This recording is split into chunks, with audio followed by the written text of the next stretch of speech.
think the last count, 8 children. So she's keeping it all going in her way, you know. Yes, Barry Gibb is 79 years old now, and the life he wakes up to each morning looks nothing like the glittering world people still freeze in their minds when they think of the Bee Gees. There are no screaming crowds outside his door, no brothers waiting in the next room to argue over melodies or harmonies, no frantic schedules packed with interviews and flights. What remains is quieter, heavier, and far more complicated. Barry was always the constant, the steady voice, the one who carried the music forward even when everything around him kept falling apart. Fame once gave him everything, and then, slowly and without mercy, it took almost all of it back. One by one, the people who defined his life vanished, leaving him alone with memories that never truly stopped playing. Before Barry Gibb ever became a voice recognized around the world, life nearly ended for him before he could even remember it. He was born on September 1st, 1946, at the Jane Crook Hall maternity home in Douglas on the Isle of Man, into a family already shaped by movement, music, and uncertainty. His father, Hugh Gibb, was a drummer from Manchester who followed work wherever hotel stages and small venues would take him. His mother, Barbara, held the household together, managing long days, frequent relocations, and the quiet anxiety of never fully settling anywhere. From the very beginning, Barry's world was unstable, even if he didn't yet have words for it. The family's early home on Strang Road felt temporary, like everything else in those years. It was there, before Barry turned 2, that a moment changed his life forever. A boiling teapot, set down for just a second, tipped within reach of curious hands. The burns were catastrophic. Barry was rushed to Noble's Hospital, where he spent more than 2 months fighting infections, complications, and the terrifying reality of medical care in a time with few modern interventions. Gangrene set in. Doctors believed at one point that he had only minutes left to live. There were no skin grafts, no advanced treatments, just endurance and hope. Barry survived, but his mind buried the experience completely. 2 full years of his early life disappeared from memory. No hospital beds, no pain, no fear. Only scars remained, silent reminders of something his mind refused to revisit. Later in life, Barry would say the strangest part wasn't what he remembered, but what he didn't. The trauma lived somewhere beneath the surface, shaping him without ever showing its face. By the time the family moved again, welcoming twins Robin and Maurice into the world, Barry was no longer the center. The household grew louder, fuller, more complicated. They relocated again, and then again. Schools changed, addresses changed.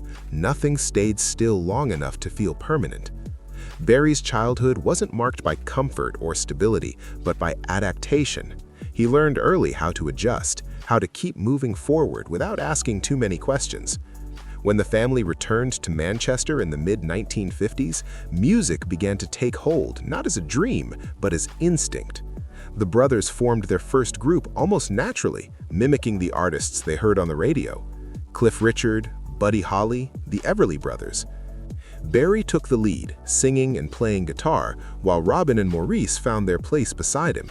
It wasn't ambition driving them yet, it was familiarity. Music was simply how they existed together. Their first performances were small, forgettable to anyone outside the room, but life-altering for the boys themselves. Each gig reinforced something they already felt deep down. This was where they belonged. Even broken guitars, lost bandmates, and constant moves couldn't stop that pull. When the family emigrated to Australia in 1958, it wasn't about chasing fame, it was about survival. Money was tight, work was uncertain. Music became both escape and necessity. Australia offered no shortcuts. The brothers sang between car races, at speedways, anywhere they could be heard. It was rough, unglamorous work, but it sharpened them. A local radio DJ noticed not just their harmonies, but Barry's songwriting. Even as a teenager, he was writing relentlessly, shaping melodies and lyrics with a seriousness that set him apart. By the early 1960s, his songs were being recorded by other artists, climbing charts before the Bee Gees themselves truly arrived. When they returned to the UK in 1967 and signed with Robert Stigwood, everything accelerated. Fame came fast and heavy. Tours, television appearances, recording sessions, interviews. The pressure never eased. By the end of that year, exhaustion caught up with them physically and emotionally. Barry and Robin collapsed from nervous exhaustion on a flight, a warning sign no one had time to fully process. Conflict didn't protect them from success. If anything, it amplified it. Arguments over creative control, over who should lead, over which songs mattered most, slowly fractured the bond that had held them together since childhood.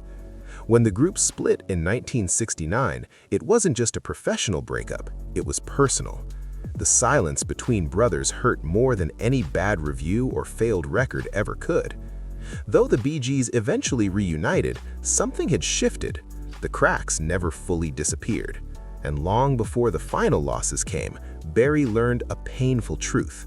Fame doesn't pause grief, it doesn't soften regret, it only delays it. Barry found stability in his personal life where he couldn't always find it professionally. Meeting Linda Gray changed him in ways success never could.